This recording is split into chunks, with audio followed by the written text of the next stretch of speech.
Book 7, Canto 6, Nirvana and the discovery of the all-negating Absolute.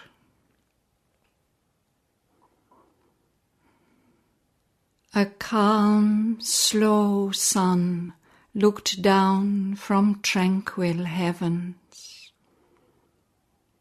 A routed, sullen rearguard of retreat, the last rains had fled murmuring across the woods, or failed a sibilant whisper mid the leaves, and the great blue enchantment of the sky recovered the deep rapture of its smile.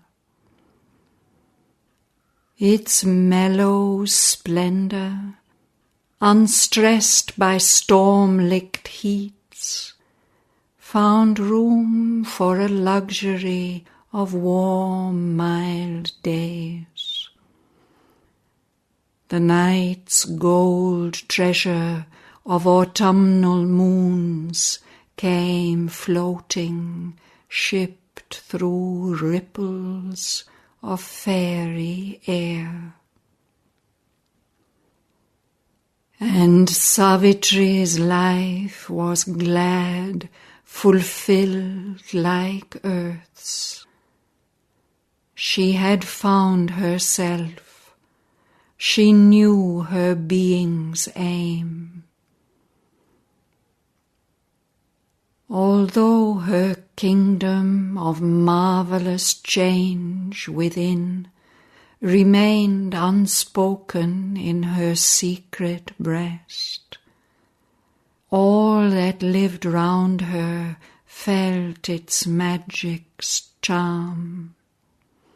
The trees' rustling voices told it to the winds.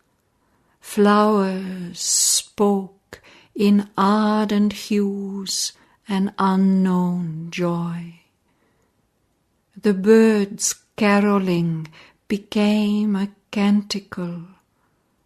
The beasts forgot their strife and lived at ease. Absorbed in wide communion with the unseen, the mild ascetics of the wood received a sudden greatening of their lonely muse. This bright perfection of her inner state poured overflowing into her outward scene, made beautiful, dull, common, natural things, and action wonderful, and time divine. Even the smallest, meanest work became a sweet or glad and glorious sacrament, an offering to the self of the great world, or a service to the One in each and all. A light invaded all from her being's light. Her heartbeat's dance communicated bliss. Happiness grew happier, shared with her by her touch, and grief some solace found when she drew near. Above the cherished head of Shraddhavan, she saw not now fate's dark and lethal orb. A golden circle round a mystic sun disclosed to her new-born predicting sight the cyclic rondure of a sovereign life. in her visions and deep-etched veridical dreams, in brief shiftings of the future's heavy screen, he lay not by a dolorous decree, a victim in the dismal anther of death, or borne to blissful regions far from her, forgetting the sweetness of earth's warm delight, forgetting the passionate oneness of love's clasp, absolved in the self-wrapped immortal's bliss.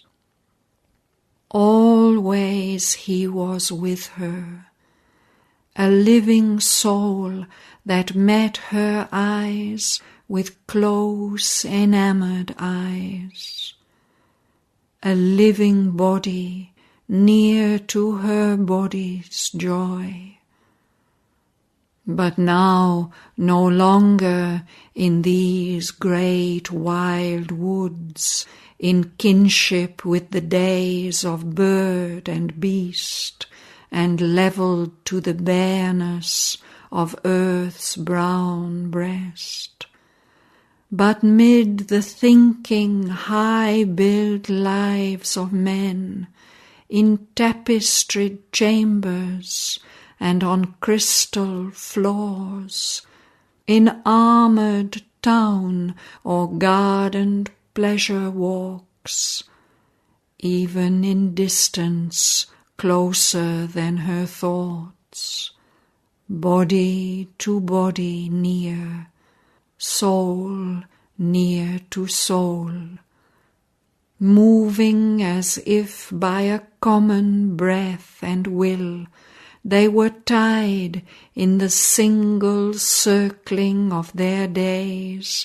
together by love's unseen atmosphere, inseparable like the earth and sky. Thus for a while she trod the golden path. This was the sun before abysmal night.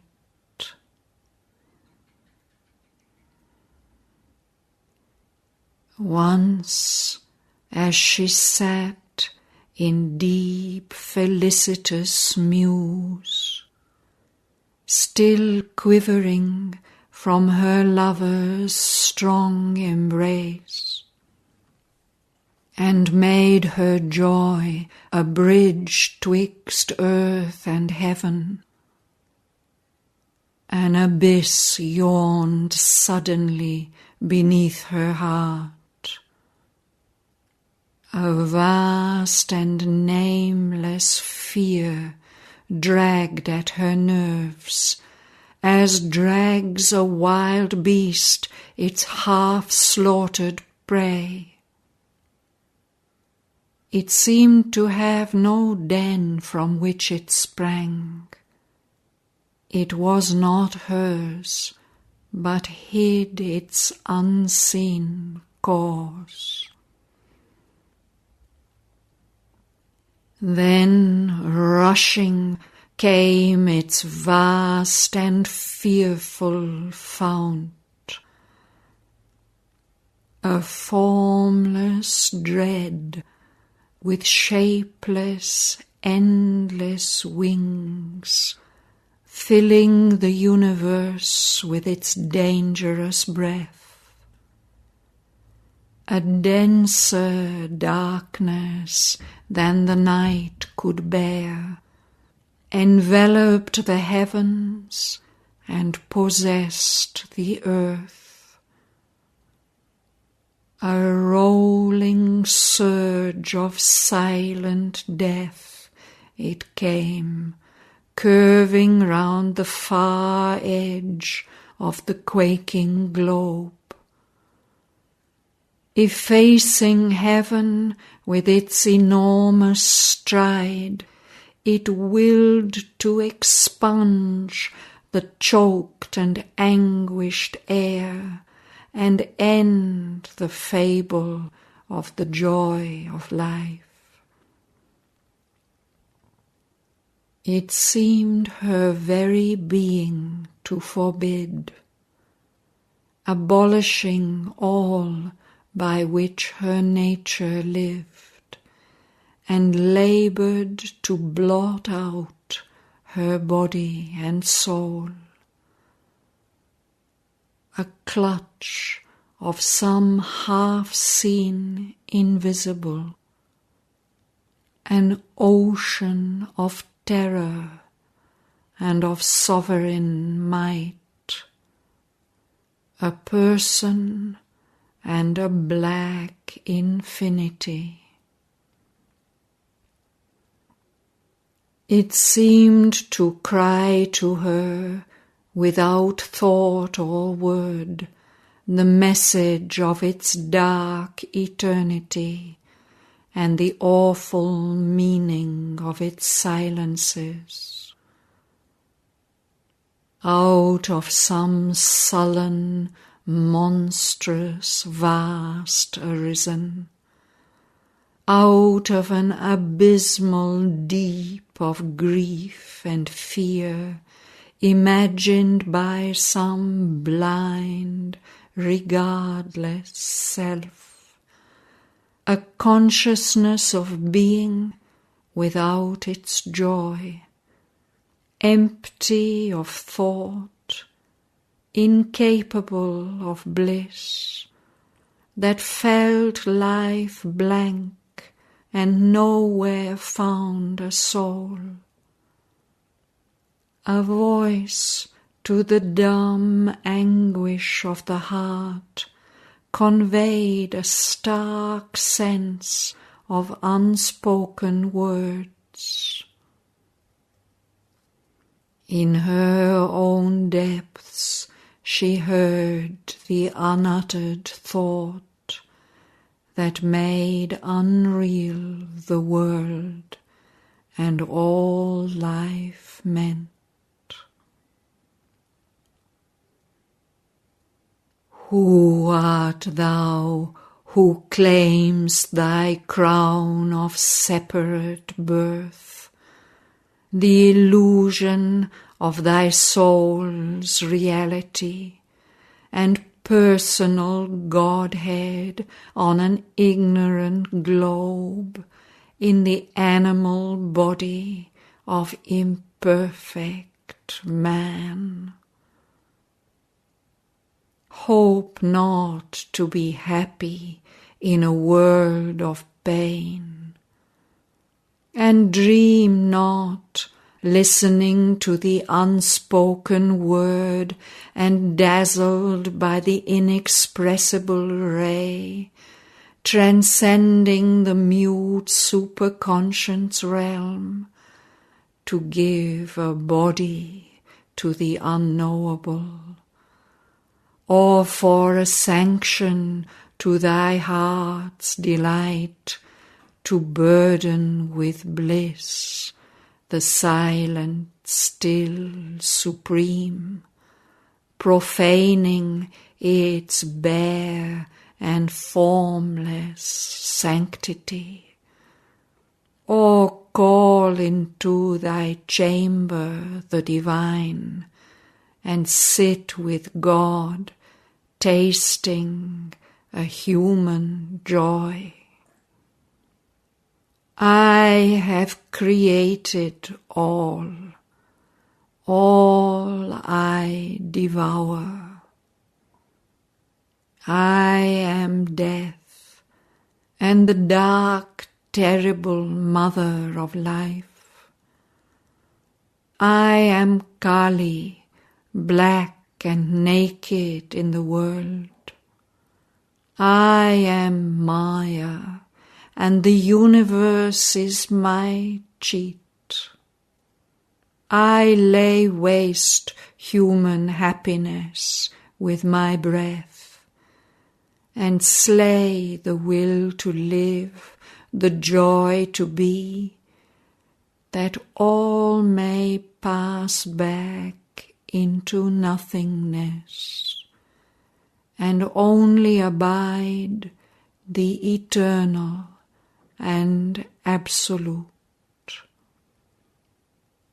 For only the blank eternal can be true. All else is shadow and flash in mind's bright glass. Mind, hollow mirror, in which ignorance sees a splendid figure of its own false self, and dreams it sees a glorious solid world. O soul, inventor of man's thoughts and hopes, thyself the invention of the moment's stream, illusion's center or subtle apex point, at last know thyself, from vain existence cease.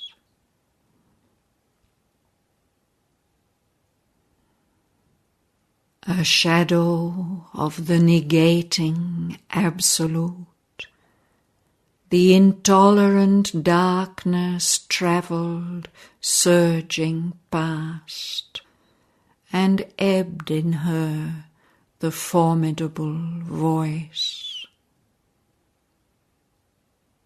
It left behind her inner world laid waste. A barren silence weighed upon her heart. Her kingdom of delight was there no more. Only her soul remained, its emptied stage, awaiting the unknown eternal will.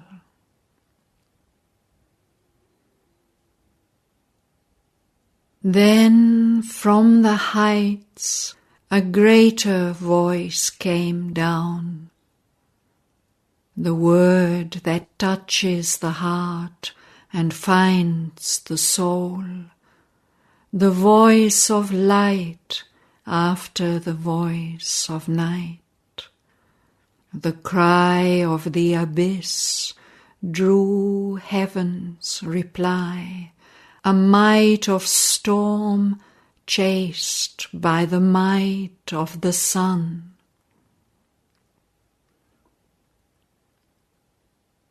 O soul, bear not thy kingdom to the foe. Consent to hide thy royalty of bliss, lest time and fate find out its avenues and beat with thunderous knock upon thy gates.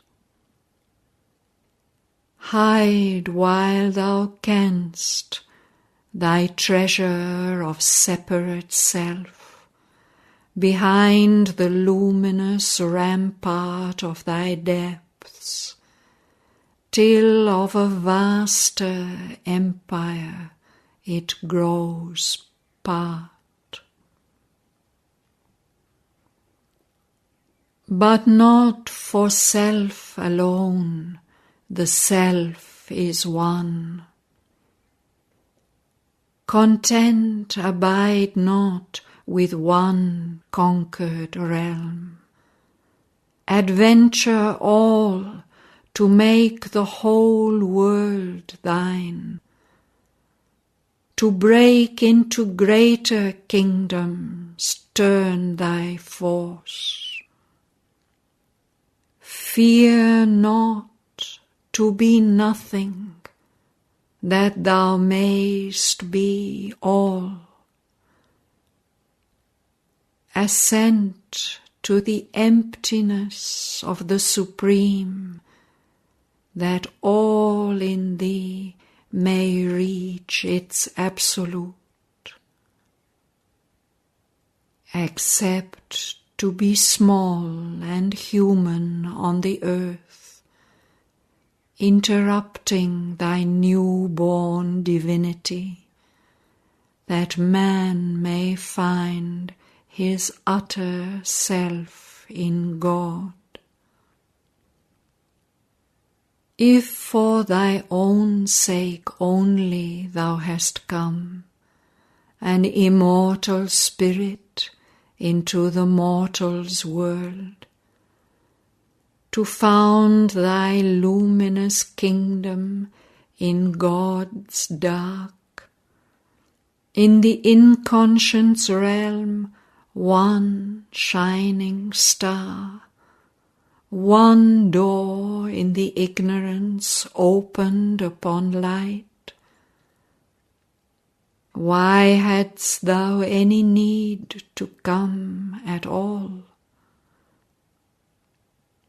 Thou hast come down into a struggling world to aid a blind and suffering mortal race, to open to light the eyes that could not see, to bring down bliss into the heart of grief, to make thy life a bridge twixt earth and heaven. If thou wouldst save the toiling universe, the vast universal suffering feel as thine, thou must bear the sorrow that thou claimst to heal. The day-bringer must walk in darkest night. He who would save the world must share its pain. If he knows not grief, how shall he find grief's cure? If far he walks above mortality's head, how shall the mortal reach that too high path? If one of theirs they see scale heaven's peaks, man then can hope to learn that Titan climb. God must be born on earth and be as man, that man, being human, may grow even as God. He who would save the world must be one with the world. All suffering things contain in his heart's space, and bear the grief and joy of all that lives. His soul must be wider than the universe, and feel eternity as its very stuff, rejecting the moment's personality, know itself older than the birth of time, creation an incident in its consciousness. Arcturus and Belphegor, grains of fire circling in a corner of its boundless self. The world's destruction, a small transient storm, in the calm infinity it has become. If thou wouldst a little loosen the vast chain, draw back from the world that the idea has made, thy mind's selection from the infinite, thy senses' gloss on the infinitesimal's dance. Then shalt thou know how the great bondage came. Banish all thought from thee, and be God's void. Then shalt thou uncover the unknowable, and the superconscient conscious grow on thy tops. Infinity's vision through thy gaze shall pierce. Thou shalt look into the eyes of the unknown, find the hid truth in things seen null and false. Behind things known, discover mysteries rear. Thou shalt be one with God's bare reality, and the miraculous world he has become, and the diviner miracles still to be, when nature, who is now unconscious God, translucent grows to the eternal's light, her seeing his sight, her walk his steps of power, and life is filled with a spiritual joy, and matter is the Spirit's willing bride. Consent to be nothing and none. Dissolve time's work. Cast off thy mind, step back from form and name. Annul thyself, that only God may be.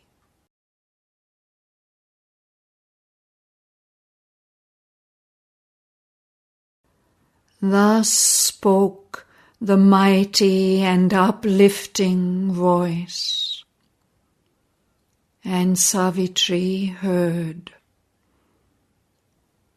She bowed her head and mused, plunging her deep regard into herself, in her soul's privacy, in the silent night. Aloof and standing back, detached and calm, a witness of the drama of herself, a student of her own interior scene. She watched the passion and the toil of life, and heard in the crowded thoroughfares of mind the unceasing tread and passage of her thoughts. All she allowed to rise that chose to stir. Calling, compelling naught, forbidding naught, she left all to the process formed in time, and the free initiative of nature's will. Thus, following the complex human play, she heard the prompter's voice behind the scenes, perceived the original librettos set, and the organ theme of the composer force. All she beheld that surges from man's depths. The animal instincts prowling mid life's trees, the impulses that whisper to the heart, and passion's thunder chase sweeping the nerves. She saw the powers that stare from the abyss, and the wordless light that liberates the soul. But most her gaze pursued the birth of thought. Affranchised from the look of surface mind, she paused not to survey the official case, the issue of forms from the office of the brain, its factory of thought sounds and soundless words, and voices stored within, unheard by men, its mint and treasury of shining coin.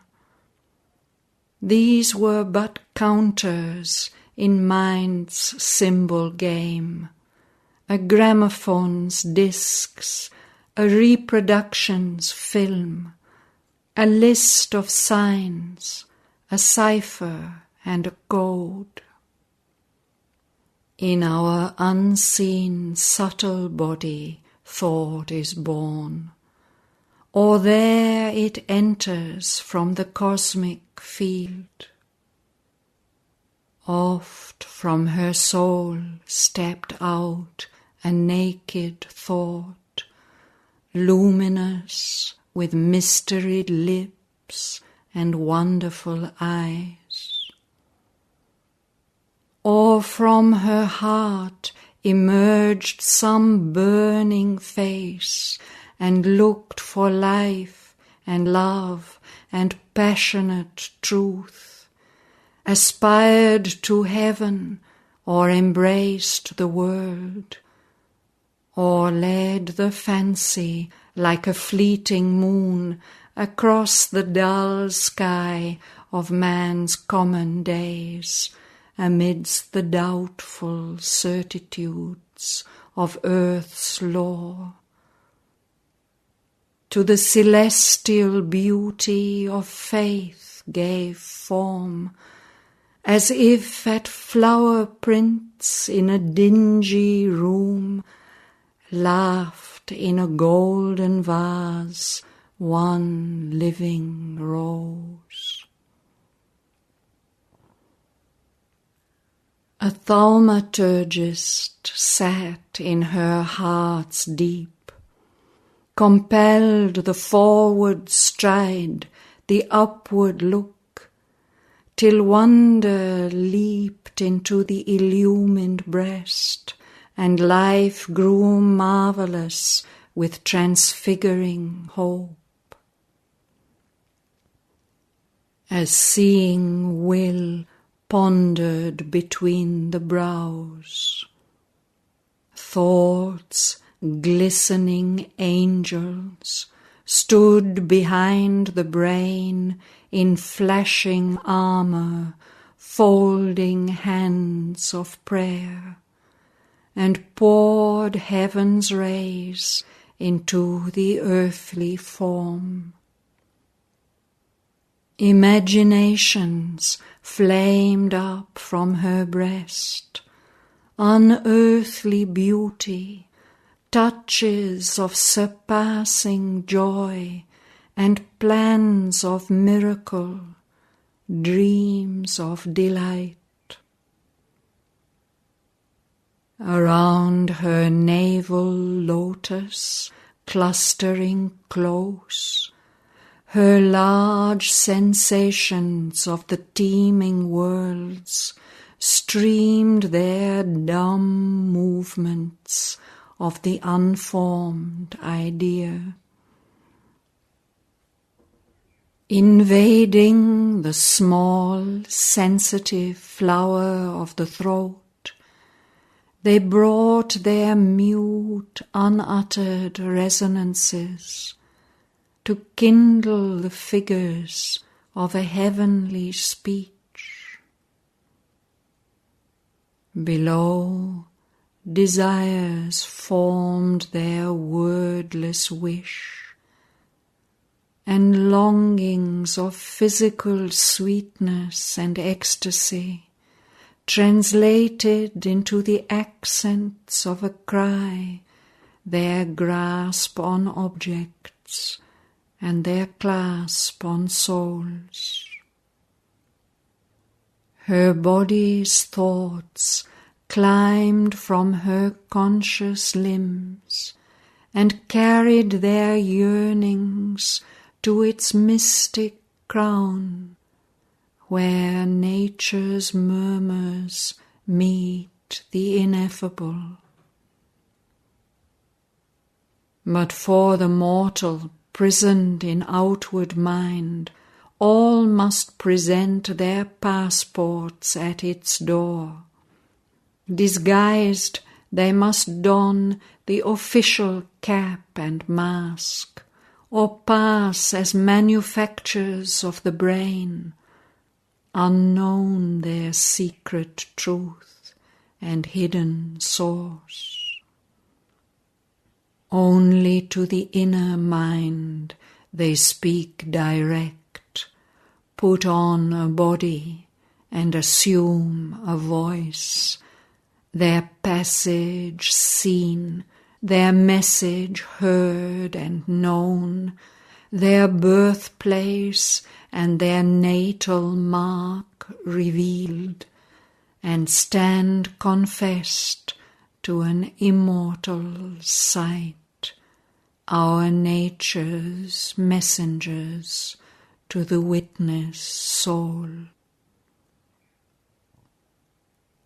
Impenetrable, withheld from mortal sense, the inner chambers of the spirit's house disclosed to her their happenings and their guests. Eyes looked through crevices in the invisible wall, and through the secrecy of unseen doors there came into mind's little frontal room thoughts that enlarged our limited human range, lifted the ideal's half-quenched or sinking torch, or peered through the finite at the infinite. A sight opened upon the invisible, and sensed the shapes that mortal eyes see not, the sounds that mortal listening cannot hear, the blissful sweetness of the intangible's touch. The objects that to us are empty air are there the stuff of daily experience and the common pabulum of sense and thought. The beings of the subtle realms appeared, and scenes concealed behind our earthly scene. She saw the life of remote continents, and distance deafened not to voices far. She felt the movements crossing unknown minds. The past's events occurred before her eyes. The great world's thoughts were part of her own thought.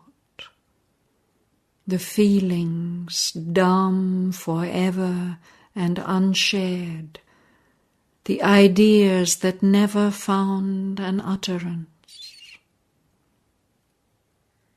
The dim subconscious incoherent hints laid bare a meaning twisted, deep and strange, the bizarre secret of their fumbling speech, their links with underlying reality. The unseen grew visible and audible.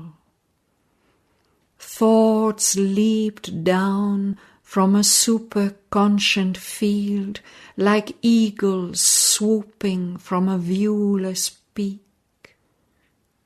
Thoughts gleamed up from the screened subliminal depths like golden fishes from a hidden sea. This world is a vast, unbroken totality. A deep solidarity joins its contrary powers. God's summits look back on the mute abyss. So man, evolving to divinest heights, colloques still with the animal and the jinn. The human Godhead with stargazer eyes lives still in one house with the primal beast. The high meets the low, all is a single plan. So she beheld the many births of thought, if births can be of what eternal is. For the Eternal's powers are like himself, timeless in the timeless, in time ever born. This too she saw, that all in outer mind is made, not born, a product perishable, forged in the body's factory by earth force. This mind is a dynamic small machine, producing ceaselessly till it wears out, with raw material drawn from the outside world, the patterns sketched out by an artist God. Often our thoughts are finished cosmic wares, admitted by a silent office gate and passed through the subconscious galleries, then issued in time's mart as private make, for now they bear the living person's stamp. A trick, a special hue claims them his own. All else is nature's craft, and this too hers. Our tasks are given, we are but instruments. Nothing is all our own that we create. The power that acts in us is not our force. The genius, too, receives from some high fount, concealed in a supernal secrecy, the work that gives him an immortal name. The word, the form, the charm, the glory and grace are missioned sparks from a stupendous fire, a sample from the laboratory of God, of which he holds the patent upon earth, comes to him wrapped in golden coverings. He listens for inspiration's postman knock, and takes delivery of the priceless gift, a little spoilt by the receiver mind, or mixed with the manufacture of his brain. When least defaced, then is it most divine. Although his ego claims the world for its use, man is a dynamo for the cosmic work. Nature does most in him, God the high rest. Only his soul's acceptance is his own. This independent, once a power supreme, self-born before the universe was made, accepting cosmos, binds himself nature's serf, till he becomes her freedman or God's slave.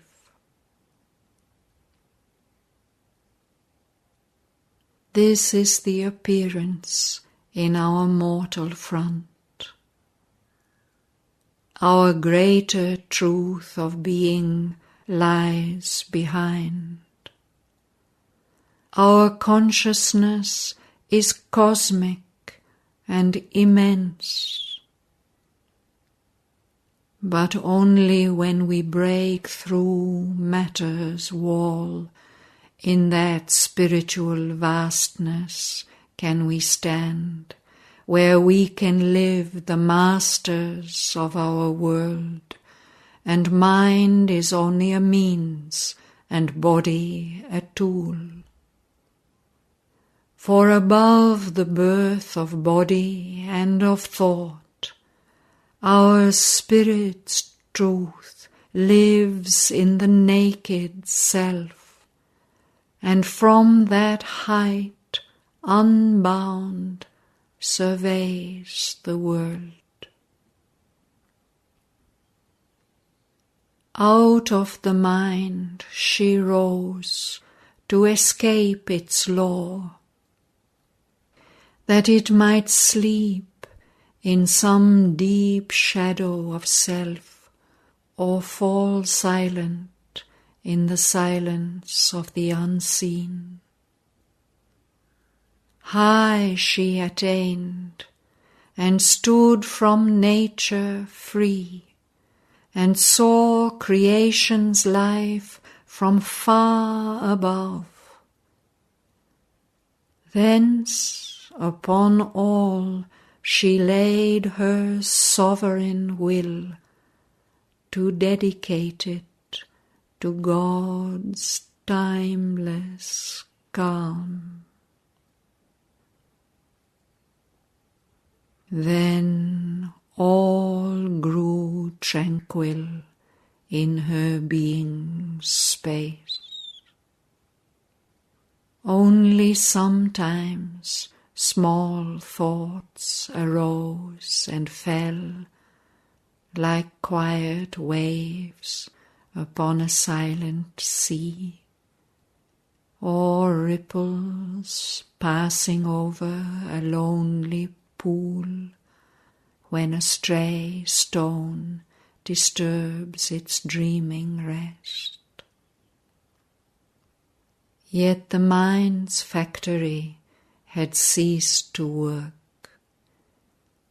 There was no sound of the dynamo's throb.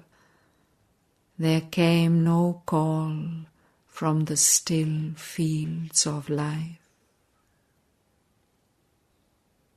Then even those stirrings rose in her no more. Her mind now seemed like a vast empty room, or like a peaceful landscape without sound. This men call quietude and prize as peace. But to her deeper sight all yet was there, effervescing like a chaos under a lid. Feelings and thoughts cried out for word and act, but found no response in the silenced brain. All was suppressed, but nothing yet expunged. At every moment might explosion come.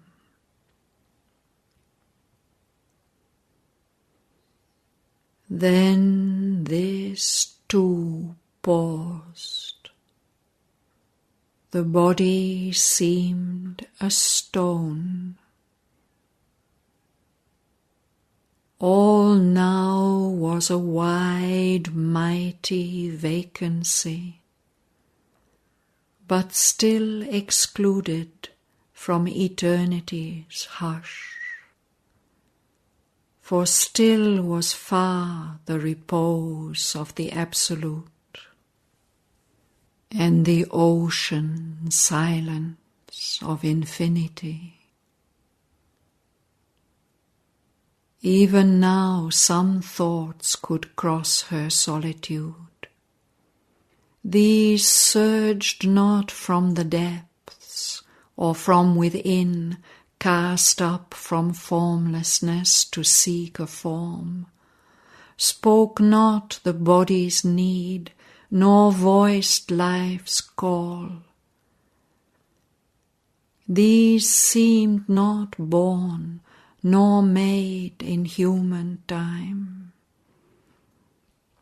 Children of cosmic nature from a far world, ideas, shapes, in complete armor of words, posted like travelers in an alien space. Out of some far expanse they seemed to come, as if carried on vast wings like large white sails, and with easy access reached the inner ear, as though they used a natural privileged right to the high royal entries of the soul. As yet their path lay deep concealed in light. Then, looking to know whence the intruders came, she saw a spiritual immensity, pervading and encompassing the world space, as ether our transparent, tangible air, and through it sailing tranquilly a thought. As smoothly glides a ship nearing its port, ignorant of embargo and blockade, confident of entrance and the visa's seal, it came to the silent city of the brain, towards its accustomed and expectant key, but met a barring will, a blow of force, and sank, vanishing in the immensity. After a long, vacant pause, another appeared, and others, one by one, suddenly emerged. Mind's unexpected visitors from the unseen, like far-off sails upon a lonely sea. But soon that commerce failed. None reached mind's coast. Then all grew still. Nothing moved any more. Immobile, self-wrapped, timeless, solitary, a silent spirit pervaded silent space.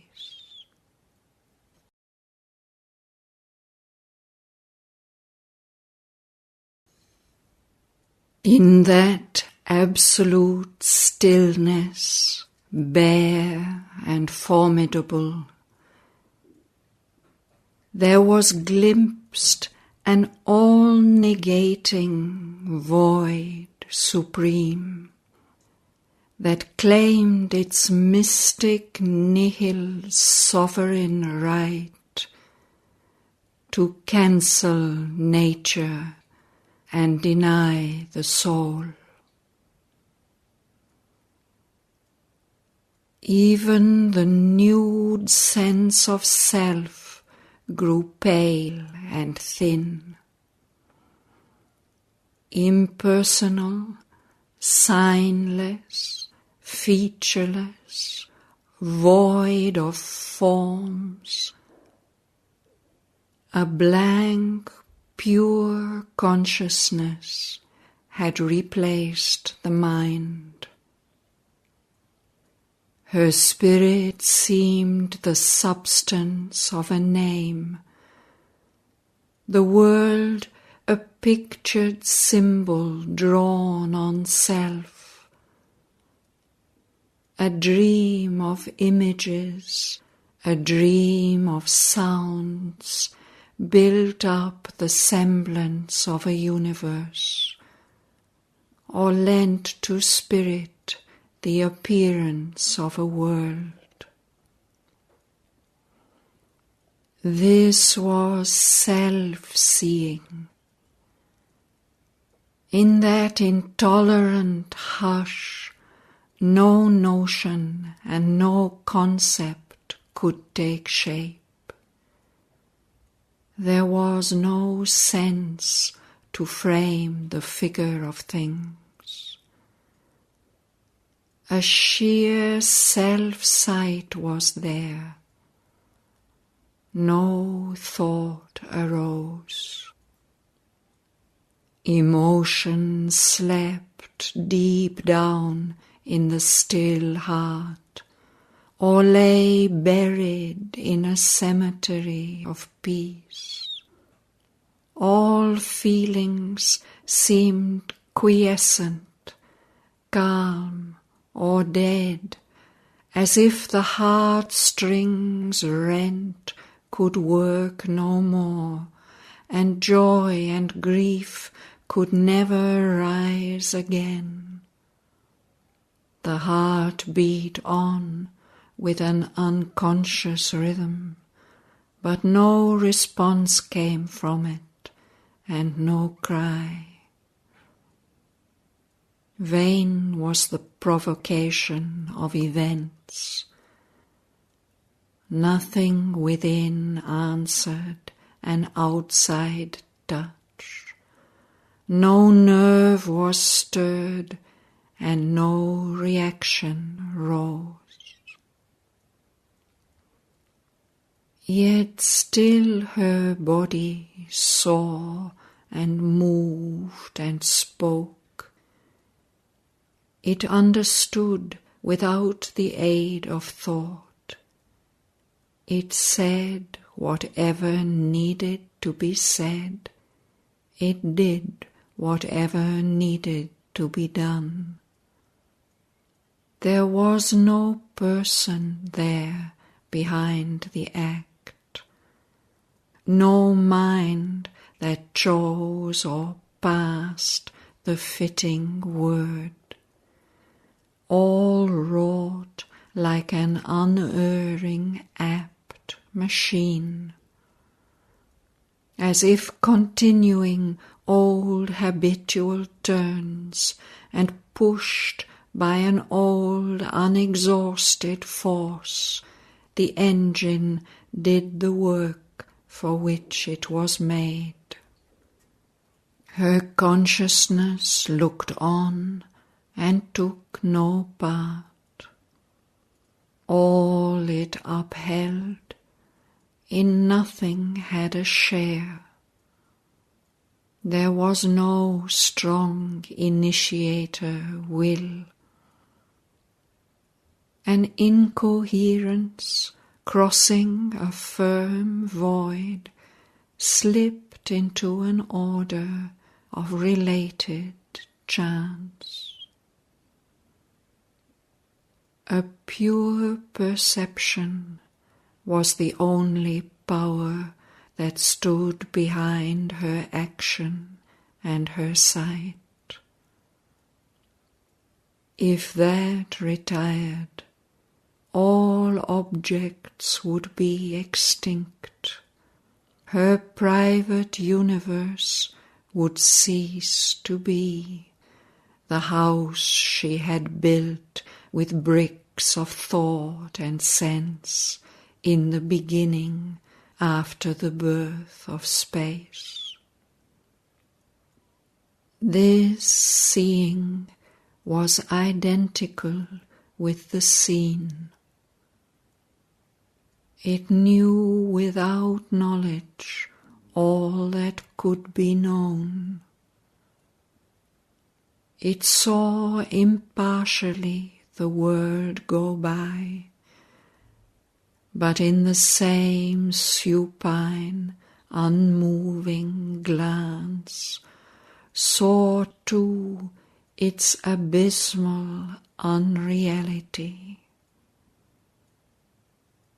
It watched the figure of the cosmic game, but the thought and inner life in forms seemed dead, abolished by her own collapse of thought. A hollow physical shell persisted still.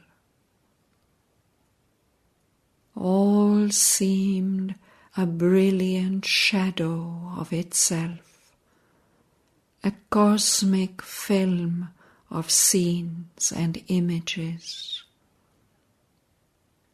The enduring mass and outline of the hills was a design sketched on a silent mind and held to a tremulous false solidity by constant beats of visionary sight. The forest, with its emerald multitudes, clothed with its show of hues, vague empty space.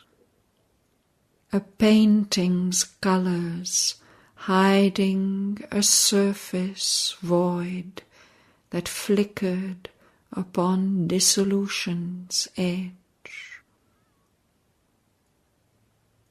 The blue heavens, an illusion of the eyes, roofed in the mind's illusion of a world.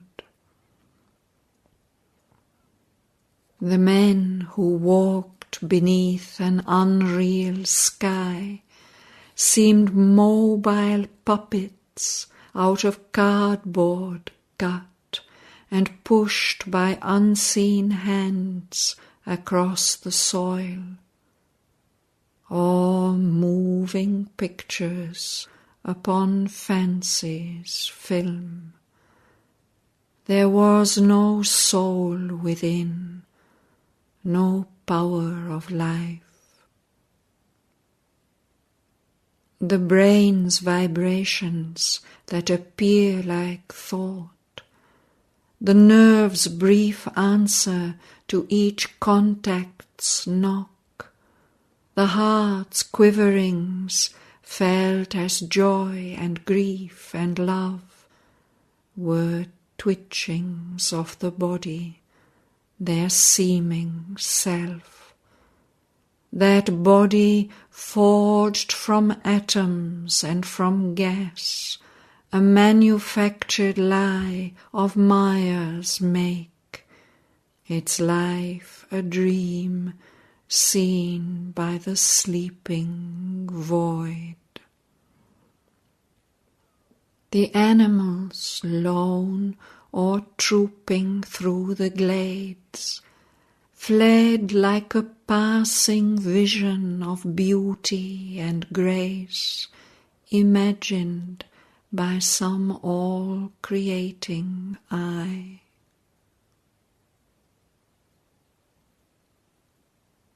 Yet something was there behind the fading scene.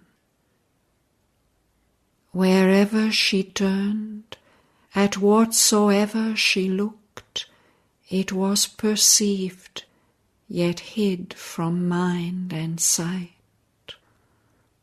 The one only real shut itself from space and stood aloof from the idea of time. Its truth escaped from shape and line and hue. All else grew unsubstantial, self-annulled.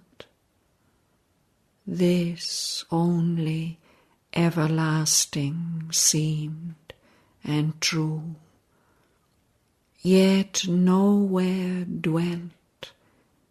It was outside the hours. This only could justify the labor of sight, but sight could not define for it a form.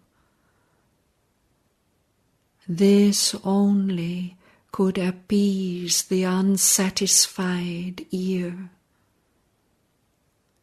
But hearing listened in vain for a missing sound.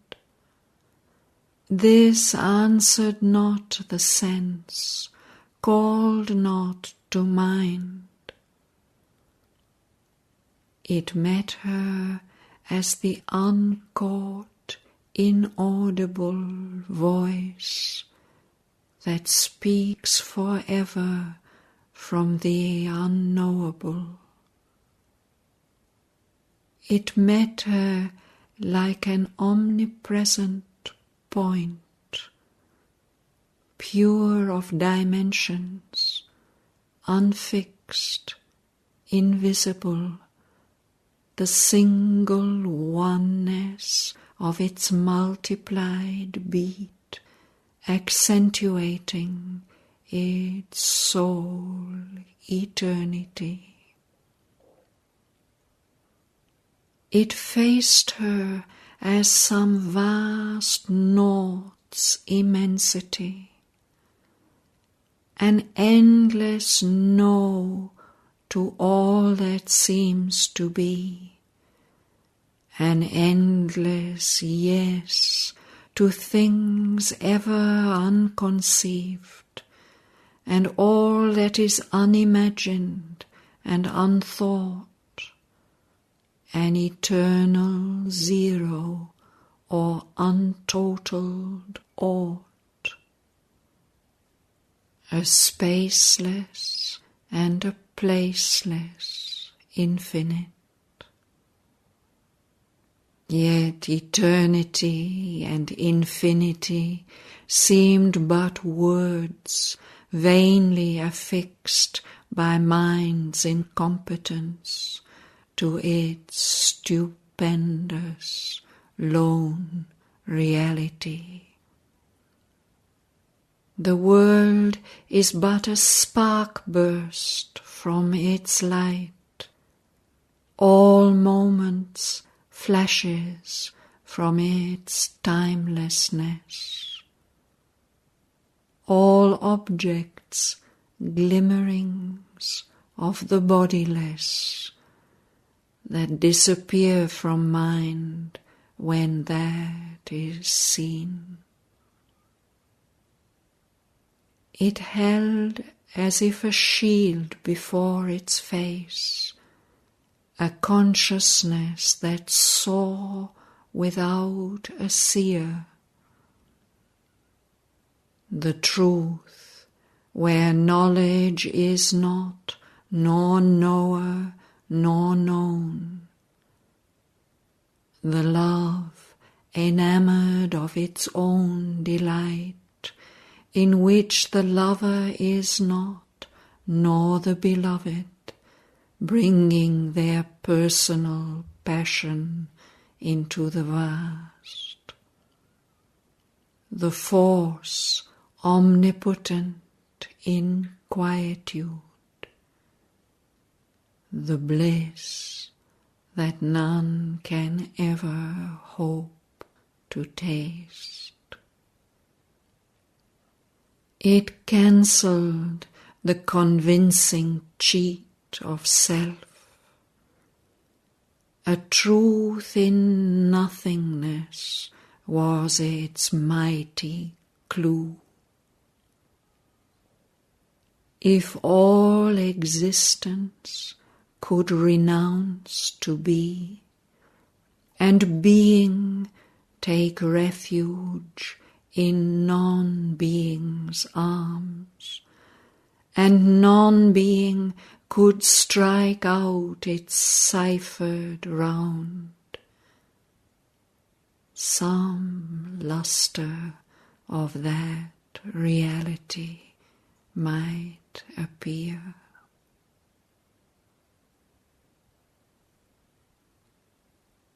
A formless liberation came on her. Once sepulchred alive in brain and flesh, she had risen up from body, mind, and life. She was no more a person in a world. She had escaped into infinity.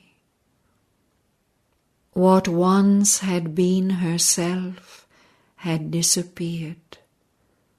There was no frame of things, no figure of soul.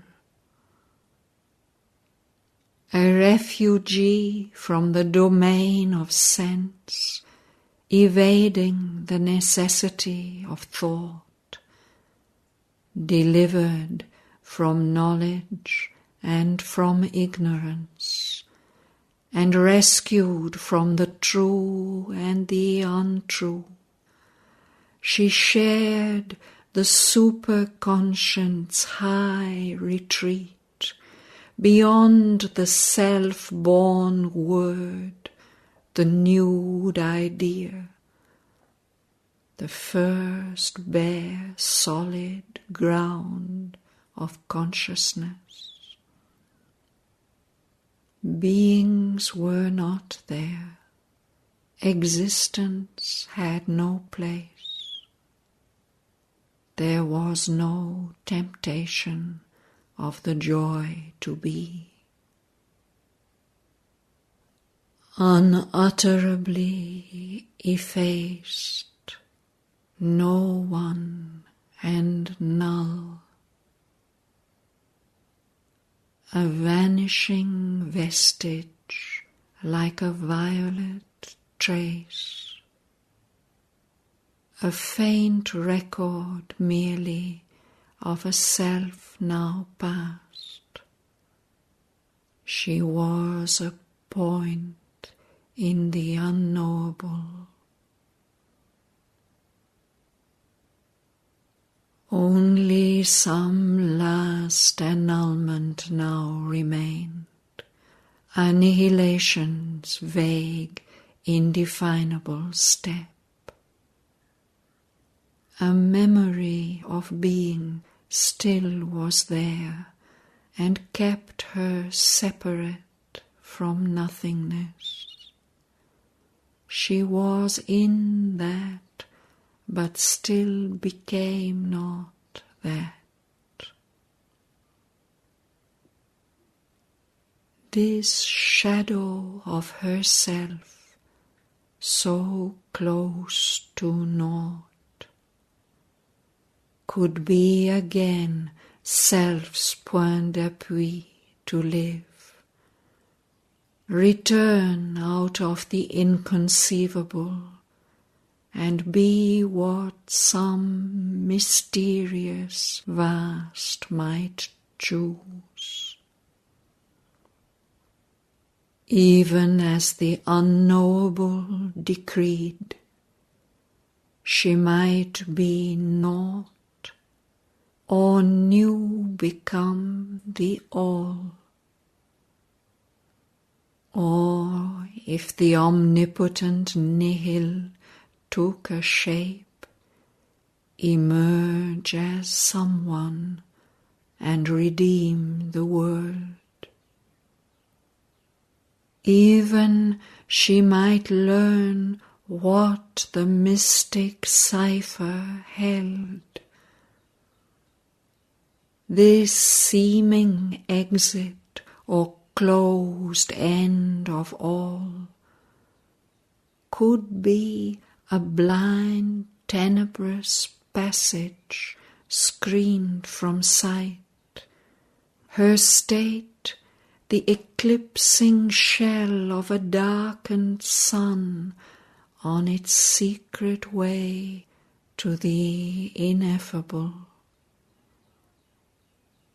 Even now her splendid being might flame back out of the silence and the nullity, a gleaming portion of the all-wonderful, a power of some all-affirming absolute, a shining mirror of the eternal truth, to show to the one in all its manifest face, to the souls of men their deep identity.